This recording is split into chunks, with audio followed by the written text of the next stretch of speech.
Assalamualaikum warahmatullahi wabarakatuh. Selamat pagi pemirsa Tawakal yang dirahmati Allah Subhanahu wa Ta'ala. Senang sekali saya Farid Hasan kembali menjumpai Anda. Dan pemirsa, di studio sudah bersama kami seorang narasumber bernama Ibu Evi. Assalamualaikum Ibu Evi.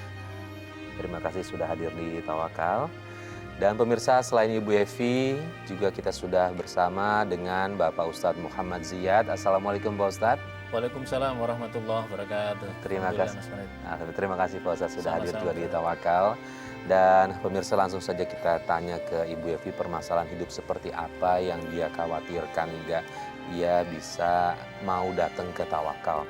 Ibu Evi bisa cerita, Ibu ada masalah apa? Ini ya Mas Farid ya. Awalnya saya nikah diam-diam dengan suami saya. Saya dikenalin dengan teman saya. Kemudian saya suka sama dia dan menerima lamarannya dia. Terus karena itu keluarga saya berbeda agama. Beda agama? Iya, Okay. Keluarga saya berbeda agama. Makanya saya nggak berani jujur sama keluarga saya. Okay. Pas nikahnya itu Ibu Evi nggak cerita sama keluarga? Enggak, karena Nah, proses nikahnya gimana? Wali nikahnya pada saat itu siapa? waktu itu saya kan dibantu sama kakak ipar ya. Sama kakak ipar? Dibantu sama kakak ipar. Kemudian ada dia kakak ipar punya kenalan dari apa sih namanya KUA ya? KUA? Iya. Terus ya udah kita nikah di situ. Walinya bukan wali hakim. Betul. Wali hakim. Wali hakim ya. Iya, Nah, Iya. ini Pak Ustadz, saya mau nanya sama Pak Ustadz. Kalau misalnya ini kan posisi wanita, Iya. kalau di Islam kan harus ada wali Iya. nikah yang sah adalah ayahnya. Ketika dia beda agama, kemudian dia masuk Islam, boleh diwakilkan Pak Ustadz? Bukan boleh, tapi memang itu dianjurkan. Memang dianjurkan. Iya, jadi Oke, gimana hukumnya Jadi Pak Ustadz? kalau tadi Mbak Evi bercerita menikah diam, sesungguhnya nggak ada istilah menikah diam-diam. Iya. Apalagi tadi kan sudah sah tadi kan. Tapi saya ingin menjelaskan begini Mas Farid, ini kan dengan keluarganya beda agama, kemudian mohon maaf karena para pemirsa pacarnya ini kebetulan misalkan seorang muslim, Muslim, ya. kebetulan waktu itu mungkin Mbak Evi jatuh hati waktu masih muda, akhirnya kemudian masing-masing penuh kerelaan, maka kemudian Mbak Evi memeluk Islam kemudian menikah. Karena begini Mas Farid, inilah yang kemudian muncul perbincangan keras di kalangan para aktivis misalkan tentang apa hukumnya nikah beda agama. Ya. Kita harus berpedoman kepada fatwa Majelis Ulama Indonesia. Fatwa Majelis Ulama Indonesia maupun Bahsul Masail maupun putusan Tarjih Muhammadiyah misalkan, itu memang tidak membolehkan orang pernikahan beda agama. Karena Allah Subhanahu wa taala mengatakan wala tunkihul musyrikati hatta yu'minna. Wala amatun mu'minatun khairum min musyrikatin walau a'jabatkum. Janganlah kamu menikahi wanita-wanita musyrik sampai ia menjadi seorang mukmin. Maka lebih baik kamu menikahi seorang wanita yang hitam pekat tapi dia beriman daripada Anda menikahi seorang wanita musyrikat meskipun parasnya sangat menawan. Itu apa maknanya? Maknanya Allah memberikan pengajaran kepada kita bahwa menikah tidak hanya melihat pada parasnya, tetapi ada kualitas keimanan. Yalah. Tadi itu sudah bagus, Mbak sudah menjelaskan. Cuman tadi ketika masyarakat tanya apa hukumnya tanpa wali. Jadi la nikaha illa biwaliyin. Tidak sah nikah seseorang tanpa adanya wali itu ketika dalam kondisi sama-sama sekufu dalam istilah Imam Syafi'i, sama-sama muslimnya dan semuanya, maka terus seperti ini. Lah ketika ada kasus seperti Mbak Evi, karena beda agama dengan orang tuanya, maka kemudian perwalian itu bergeser, mandatnya adalah kepada wali sultan namanya, wali hakim. Hakim itu kalau di kita ada wali hakim, siapa? Yaitu pada KUA yang menjadi pelaksana untuk menikahkan tadi. Nikahnya sah secara agama, secara hukum negara, ini sah, inilah yang dianjurkan dalam tuntunan agama. Lalu kemudian Mbak Evi sampai kapan mempertahankan rahasia itu sama keluarga? Ya setelah seminggu kemudian saya mau pingin jujur sama keluarga. Kemudian ayah meninggal. Meninggal, jadi sebelum bilang ayah sudah meninggal. Iya. Terus kemudian tetap cerita dengan keluarga, dengan ibu, dengan Iya, saudara? setelah ayah meninggal ya terpaksa saya cerita sama mama. Iya. Itu cerita sama mama. Mama juga kaget mendengar mereka. saya udah menikah sama dia gitu. Oke. Ya mau nggak mau ya mama nerima dia sebagai suami saya. Tapi lama-kelamaan suami saya sikapnya berubah, Mas. Sejak kapan dia berubah? Nggak tahu. Nah ini setelah menikah, udah laporan, intinya mama udah nerima. Udah nerima kalau sudah menikah dan juga sudah pindah agama. Iya. Tinggalnya di mana waktu itu? Saya waktu itu sebelum rumah ibu saya dijual di Bogor. Enggak, maksudnya tinggalnya sama mama? Apa Iya. tinggalnya sama mama? Iya, Berarti terpaksa aku tinggal sama mama. berarti satu atap sama suami nih di rumah iya, satu betul. rumah nih ya, Iya. satu rumah. Terus kemudian dia berubahnya setelah mama udah terima. Iya, betul. Gini, berubahnya ada apa sih, penyebab dia berubah apa? Saya nggak tahu, Mas. Selain itu juga suami saya juga pelit masalah soal nafkahin. Terus saya minta uang untuk belanja, untuk lain sebagainya harus berantem dulu.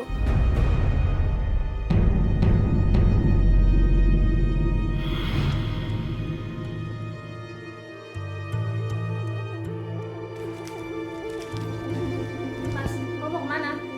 Ngapain lu tanya gua mau kemana? Mas, aku tuh mau minta uang buat beli beras, Mas. Alah, minta aja sama ibu lo. Ya ampun, Mas, malu lah aku minta sama ibu. Kan harusnya kamu yang ngasih. Lo ribet banget sih. Gua nggak punya duit. Tadi aku lihat kamu ada uang. Kamu jangan bohong, Mas. Kalau gua nggak ngasih, kenapa? Masalah buat lo? Ya masalah lah, Mas. Yang seharusnya ngasih kewajiban nafkah itu kan kamu, Mas. Bukan malah menghaburkan uang gak jelas. Hei! Dengar lo ya. Lo jangan banyak omong, lo jangan ceramain gua. Paham lo? Mas, kenapa sih, Mas? Aku tuh selalu aja kayak gini, Mas.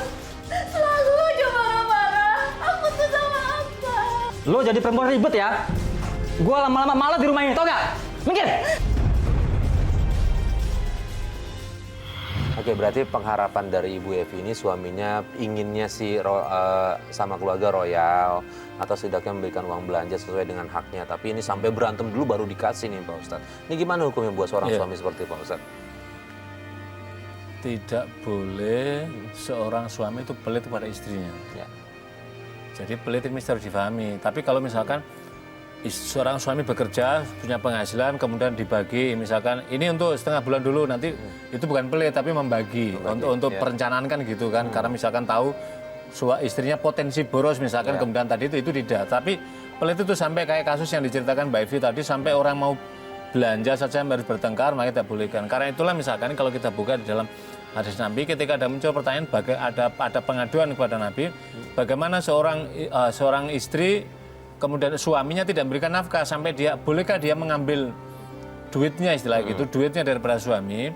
Maka kalau dalam tuntunan agama itu dibolehkan sepanjang untuk keperluan yang pokok tadi. Oke. Ini kalau mendengar suaminya seperti itu bisa main tangan cuma gara-gara uang belanja. Nah saya mau tanya, selama di rumah tangga itu suaminya ngajarin tentang agama nggak sih sama Bu Evi? Karena Bu Evi kan mu'alaf nih. Nggak pernah namanya ngajarin, sampai sekarang pun juga Sampai pernah. sekarang. Nah Ibu Evi belajar agamanya dari pengajian-pengajian aja? Ya jarang, kalau pengajian kali mungkin dari TV. Dari Kalau TV, ada ya dakwah subuh. Ya Pak Ustadz, ini suami seharusnya bisa mendidik agama dari istrinya yang istrinya tuh sebelumnya kan memang beda agama, tapi udah selain menyakiti, tapi dia juga tidak mengajarkan agama nih Pak Ustadz. Iya. Jadi seharusnya kalau melihat apa itu kasus yang Mbak Evi sampaikan ini harusnya bagi suaminya ini menjadi ladang amal. Ya. Menjadi inilah ladang amal yang luar biasa. Karena apa? Karena yang pertama dia bisa menghadirkan, kemudian menjadikan Mbak Evi menjadi seorang mu'alaf. Yang kedua, harusnya kewajiban seorang suaminya bagi suaminya itu adalah mengajarkan pendidikan agama sampai Mbak Evi memberikan pemahaman dasar-dasar keagamaan sampai memiliki keyakinan yang kuat terhadap agama yang dianutnya sekarang ini. Tapi yang terjadi kan tidak. Mungkin juga harus bisa dilihat begini Mas Farid. Jangan-jangan memang suaminya pemahaman agamanya tidak mumpuni, sehingga kan nggak mungkin juga mengajarinya.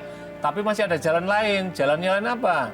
Jalannya lain adalah mengantarkan istrinya mungkin di tempat-tempat pengajian atau atau ada ustadz, ayo nanti di masjid ini ada pengajian, didatangkan tuh ustadz minta waktu atau lagi nih. Karena saya kira di Jakarta ini dan di kota-kota lain banyak sekali masjid-masjid itu yang menyediakan bimbingan keagamaan bagi mu'alaf. Kalau di Jakarta ini banyak sekali, di Istiqlal ada, di kantor Menteng Raya juga ada, di Keramat Raya juga ada. Jadi harusnya misalkan seorang suami tadi atau para pemirsa dimanapun yang kebetulan Allah takdirkan, Allah karuniakan istri yang seperti Mbak Evi tadi yang sebagai mualaf, maka mari inilah yang menjadi ladang amal. Kalau nggak bisa mengajarkannya, antarkanlah ke ustadz-ustadz yang bisa memberikan pemahaman agama, antarkanlah ke masjid-masjid, di sana ada lembaga-lembaga konsultasi yang bisa membimbing dan menuntun orang untuk meningkatkan kualitas keimanan, apalagi seperti Mbak Evi ini. Ya, dengan suaminya menyakiti seperti itu, gugur nggak sih Pak Ustadz pahala dia untuk mengajak Mbak Evi ini menjadi seorang mualaf? Ya, kalau tentang nggak ada kaitan itu Mas. Nggak ada kaitan. Nggak ada kaitan. Jadi yang pertama tadi mendapatkan kebaikan yang luar biasa karena mampu memberikan penyadaran kepada Mbak Evi sehingga Allah memberikan hidayah pada Mbak Evi, akhirnya meliput Islam. Nah, kemudian berikutnya ternyata ya tadi Mas, jangan-jangan memang dia tidak memiliki pemahaman terhadap agama sehingga nggak tahu apa kewajibannya. Jangan-jangan yang difahami kewajiban seorang suami itu hanya nafkah lahir batin saja, tapi ada dimensi pengetahuan. Karena itulah salah satu dari 6 kewajiban pokok seorang suami kepada istrinya itu adalah mendidik. Ya. Kemudian sejauh ini hubungan dengan ibunya Mbak Evi apa?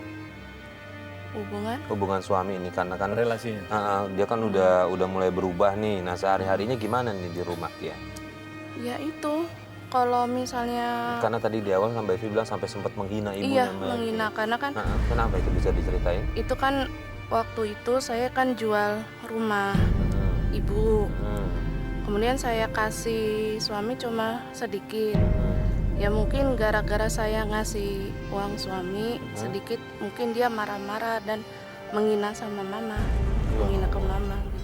Artinya gini Pak Ustadz, hak murni dapat dari uang jual rumah kan untuk menantu seperti tidak ada ya Pak Ustadz ya? Nggak ada. Nggak ada kan? Ya, kalau tadi yang Mbak Evi mendapatkan jadi kan warisan dari orang tuanya. Iya orang tuanya warisan. Artinya gini. Itu namanya kalau di dalam sistem bagian warisan namanya harta pokok. Ya. Harta pokok itulah yang namanya pembawa harta yang dibawa oleh harta warisan yang dimiliki oleh ini. Jadi seorang suami tidak ada kewajiban, tidak ada hak untuk itu gitu loh. Nah artinya dengan di situ Mbak Evi tetap ngasih ke suaminya, artinya kan ada kelegoan dari Mbak Evi, kebaikan dari Mbak Ini saya Evi. kira sudah merupakan- Tapi dia justru malah menghina, malah Jadi marah. mungkin dia ingin menguasai semuanya gitu. Ya. Nah itu yang tidak dibolehkan. Tapi kalau seorang suami misalkan mengarahkan, misalkan misalkan istriku, kamu mendapatkan warisan atau peninggalan dari mamamu, maka sebaiknya kamu investasikan, kamu arahkan supaya tetap bermanfaat, itu dibolehkan. Ya. Tapi yang tidak boleh kemudian mengambil untuk keperluannya, tidak dibolehkan. Oke, Mbak Evi punya anak berapa sama? 2 putri. Punya 2 putri. Nah sikap suami sama anak-anak gimana sehari-hari? Suami saya cuek sama anak-anak, bahkan kalau ngasih uang juga nggak pernah untuk biayain anak-anak, nggak pernah. Nggak pernah untuk biayain Nggak pernah. anak-anak. Makanya saya ngelihat anak-anak saya tuh sedih sekali kan, kenapa kok punya ayah seperti itu. Oke, nih Pak Ustadz, lagi-lagi nih Pak Ustadz nih. Tambah nih sekarang suaminya nggak menafkahi secara langsung ke anak-anak, bahkan cuek sama anak-anaknya Pak Ustadz. Agama itu kan ketika suami meminang istri menjadi istrinya, makanya adalah dia secara tidak langsung sedang berakad bahwa tanggung jawab kalau yang selama ini perempuan ini ditanggung jawabi oleh keluarganya, oleh bapak ibunya, maka sekarang adalah tanggung jawabnya dia. Tapi dalam praktek kehidupan sehari-hari kan ada mungkin dari suami bekerja tapi penghasilannya belum bisa memenuhi semuanya, kemudian seorang istri kemudian berusaha kemudian untuk saling memenuhi untuk keperluan sehari, saya kira itu baik-baik saja. Tetapi kalau lihat kasus tadi sampai suami tidak memberi mulai jarang memberikan nafkah, kemudian perhatian anak kemudian tiada atau berkurang, maka ini sesungguhnya ini sesungguhnya bukan termasuk tipe suami yang bertanggung jawab atau yang baik pada keluarganya. Harusnya itu pertanggungjawaban itu artinya apa? Boleh penghasilan kecil, misalkan karena baru diuji kecil, tapi wujud tanggung jawab kepada istrinya itu lebih tinggi. Itu yang pertama. Yang kedua, melakukan ikhtiar yang lebih maksimal. Yang ketiga adalah bertawakal kepada Allah. Mudah-mudahan Allah berikan peningkatan penghasilan, kemudian Allah berikan kecukupan keluarga, Allah berikan kesabaran. Inilah saya kira ikhtiar yang akan membukakan pintu-pintu rezeki dari langit kepada keluarga. Cuman kan kita nggak tahu Mas Farid ya, bagaimana kehidupan keagamaan dari suami Mbak Evi ini? Ya jujur ya Pak, Ya. dia nggak pernah sholat. Ah. Sholatnya cuma Ya taruhlah bolong-bolong lah, kira-kira gitulah. kadang cuma maghrib doang, terus besokannya nggak pernah sholat. Tuh makanya kan, terus di rumah juga nggak pernah berkumpul sama tetangga kiri kanan. Terus jadi ngapain di rumah? Ya cuma di rumah aja gitu. Nah, jadi Nggak pernah ngaji, nggak nah, pernah. inilah saya kira Mas Farid ya. Kan saya banyak menjumpai dalam relasi kehidupan bermasyarakat karena sering keliling ke berbagai pelosok tanah air, saya menyaksikan ada seorang pasangan suami istri. Kalau kita lihat pekerjaannya mungkin bagi kita apa cukup ya, pertanyaan kita mungkin karena kita ukur seperti kita. Kalau gitu. hitungan matematik. Iya, kalau kita ukur dengan. Tapi kemudian ketika kita tanya, Pak, maaf Pak, berapa penghasilannya sebulan ya dari pekerjaan gini? Apa jawabannya? Puji syukur yang didahulukan. Alhamdulillah Bapak penghasilan segini.